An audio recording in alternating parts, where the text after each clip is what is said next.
History of food. For the first time, the government is considering whether to allow the sale of food from a genetically altered animal, the FDA taking it up today.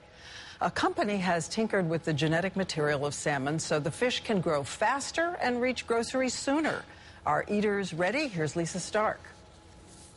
It looks like any other salmon, but opponents call it frankenfish and hope to keep it off your dinner plate. Here's the difference. Both these fish are 18 months old, but the larger genetically engineered Aqua Advantage salmon grows twice as fast as the regular salmon. This is the first genetically engineered animal that would be introduced to the food supply, so it's a big deal. Atlantic salmon grows in fits and starts, but scientists found that adding genetic material from a Pacific salmon and an eel-like fish helps them grow round the clock. This fish is indistinguishable from the traditional foods. How can you say it's indistinguishable, though, when it clearly has a different genetic makeup than an Atlantic salmon? But it tastes the same, it looks the same, and the biology is exactly the same.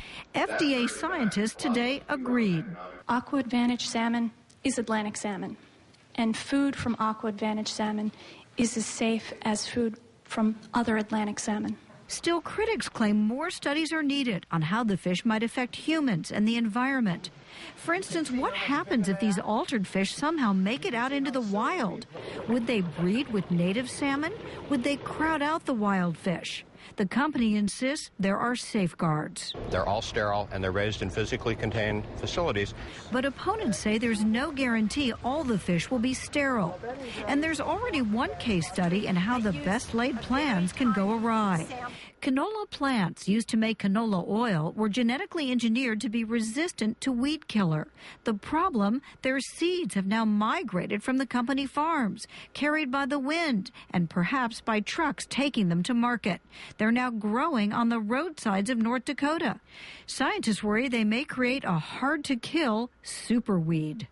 As for the genetically altered salmon, one question still on the table: will folks eat it? And will they even know what they're eating?